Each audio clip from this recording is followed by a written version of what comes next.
హైదరాబాద్లో జరిగిన బౌద్ధ సదస్సులో తెలంగాణ పర్యాటక సాంస్కృతిక శాఖ మంత్రి జూపల్లి కృష్ణారావుకు ప్రతిష్టాత్మక అంతర్జాతీయ శాంతి పురస్కారం లభించింది. నాగార్జున సాగర్లోని బుద్ధవనాన్ని ప్రపంచ శాంతి కేంద్రంగా తీర్చిదిద్దేందుకు ఆయన చేస్తున్న కృషికి, పర్యాటక రంగ అభివృద్ధికి గుర్తింపుగా ఈ అవార్డును ప్రదానం చేశారు.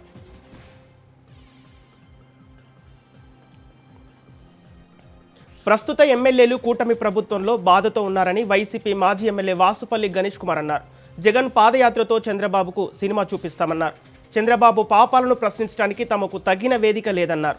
శ్రీరామనవమి సందర్భంగా విశాఖ పురాతనలో శ్రీరామ ప్రసన్నాంజనేయ స్వామి వారి ఆలయంలో జరుగుతున్న సీతారాముల కళ్యాణంలో పాల్గొన్న వైసీపీ మాజీ ఎమ్మెల్యే తెలుగు రాష్ట్రాల ప్రజలకు శ్రీరామనవమి శుభాకాంక్షలు తెలిపారు.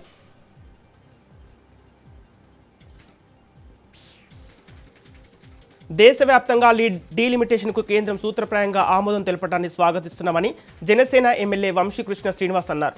పరిపాలన సౌలభ్యానికి నియోజకవర్గాల పెంపు మంచి నిర్ణయమని అన్నారు. కేంద్రం తీసుకున్న నిర్ణయంతో ఏపీలో 263 అసెంబ్లీ స్థానాలతో పాటు 37 లోక్సభ స్థానాలుగా డీలిమిటేషన్లో మార్పు అన్ని రాజకీయ పక్షాలకు, ఆశావాహులకు ఆమోదయోగ్యమని స్పష్టం చేశారు.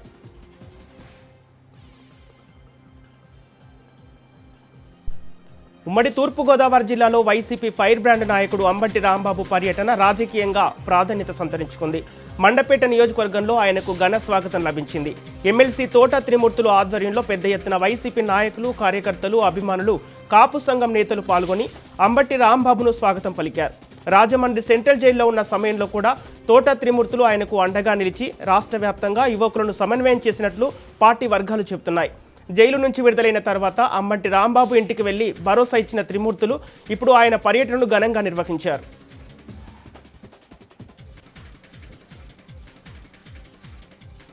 నల్గొండ జిల్లా మిర్యాలగూడలో వంట గ్యాస్ సరఫరా, పెట్రోల్, డీజిల్ విక్రయాలను ఎమ్మెల్యే బత్తుల లక్ష్మారెడ్డి స్వయంగా పర్యవేక్షించారు. సామాన్య ప్రజలకు ఇబ్బందులు తలెత్తకుండా పలు గ్యాస్ గోదాములు, పెట్రోల్ బంకులతో అధికారులతో కలిసి ఆకస్మిక తనిఖీలు చేపట్టారు. స్టాక్ రికార్డులను పరిశీలించి డెలివరీ బాయ్స్, నిర్వాహకులతో మాట్లాడి వివరాలను అడిగి తెలుసుకున్నారు. గ్యాస్ సరఫరా, డీజిల్, పెట్రోల్ విక్రయాలు ఎలాంటి అంతరాయం కలగకుండా చూడాలని అధికారులకు ఆదేశాలు జారీ చేశారు.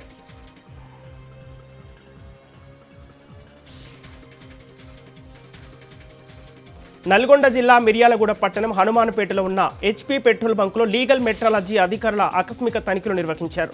పెట్రోల్, డీజిల్ విక్రయాలలో అక్రమాలు జరుగుతున్నాయన్న ఫిర్యాదుల నేపథ్యంలో అధికారులు బంకును తనిఖీ చేశారు. ఈ సందర్భంగా ఫ్యూయల్ కొలతలు, యంత్రాల పనితీరు, తూకాల్లో ఏవైనా లోపాలున్నాయని క్షుణ్ణంగా పరిశీలించారు. వినియోగదారులకు సరైన పరిమాణంలో ఇంధనం అందించడం, నాణ్యమైన సేవలు ఇవ్వటం ప్రతి పెట్రోల్ బంకు బాధ్యత అని అధికారులు స్పష్టం చేశారు. నియమాలు పాటించని యజమానులపై కఠిన చర్యలు తీసుకుంటామని హెచ్చరిస్తున్నారు.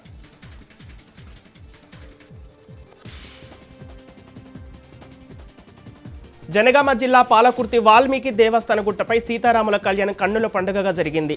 ఈ కళ్యాణ మహోత్సవానికి పాలకుర్తి ఎమ్మెల్యే మామిడాల యశస్విని రెడ్డి ముఖ్య అతిథిగా విచ్చేసి పట్టు వస్త్రాలు సమర్పించి అనంతరం కళ్యాణంలో పాల్గొన్నారు. భక్తులకు శ్రీరామనవమి శుభాకాంక్షలు తెలియజేశారు.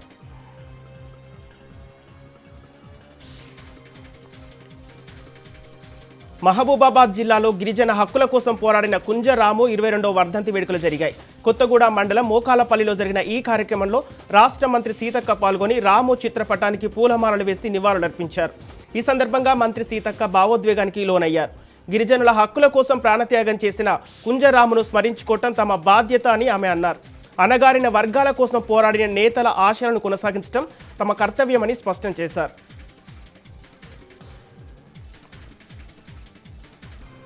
ప్రముఖ ఆధ్యాత్మిక ప్రవచనకర్త సహస్రావధాని గరికపాటిపై విశాఖలో జై భీమ్ సేన నిరసన చేపట్టింది. గరికపాటిని దేశ బహిష్కరణ చేయాలని, రాజద్రోహం కేసు నమోదు చేయాలంటూ అంబేద్కర్ విగ్రహం వద్ద నినాదాలు చేసింది. ఈ సందర్భంగా జై భీమ్ విశాఖ అధ్యక్షుడు భీమ్రావు మాట్లాడుతూ పేద విద్యార్థులకు ప్రభుత్వం అమలు చేస్తున్న మధ్యాహ్న భోజన పథకంపై గరికపాటి నరసింహారావు వ్యాఖ్యలను ఖండించారు. గరికపాటిపై చట్టపరమైన చర్యలు తీసుకొని అరెస్ట్ చేయాలని డిమాండ్ చేశారు. కేంద్రం వెంటనే ఆయనకి ఇచ్చిన పద్మశ్రీ బిరుదును వెనక్కి తీసుకోవాలని స్పష్టం చేశారు.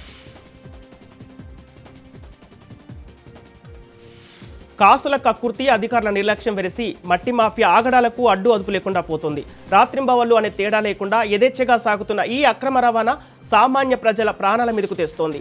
అతివేగంతో దూసుకుపోతూ భయభ్రాంతులకు గురి చేయడమే కాకుండా ప్రశ్నించిన వారిపై దౌర్జన్యానికి దిగుతున్నారు. కాబట్టి ఈ మట్టి కిలాడీలు తాజాగా పత్తిపాడు జాతీయ రహదారిపై జరిగిన ప్రమాదం స్థానికులను ఉలిక్కిపడేలా చేసింది. కాకినాడ జిల్లా పత్తిపాడు నియోజకవర్గం ఏలేశ్వర పరిసర ప్రాంతాల్లో మట్టి మాఫియా రెచ్చిపోతుంది. అనుమతులు లేవు, నిబంధనలు అసలే లేవు. ప్రైవేట్ స్థలాలకు మట్టిని తరలిస్తూ భారీ లారీలు రోద చేస్తూ రోడ్లపై మృత్యు శకటాలా మారుతున్నాయి. రాత్రి వేళల్లో వీరి ఆగడాలు అంతు చిక్కటం లేదని స్థానికులు వాపోతున్నారు.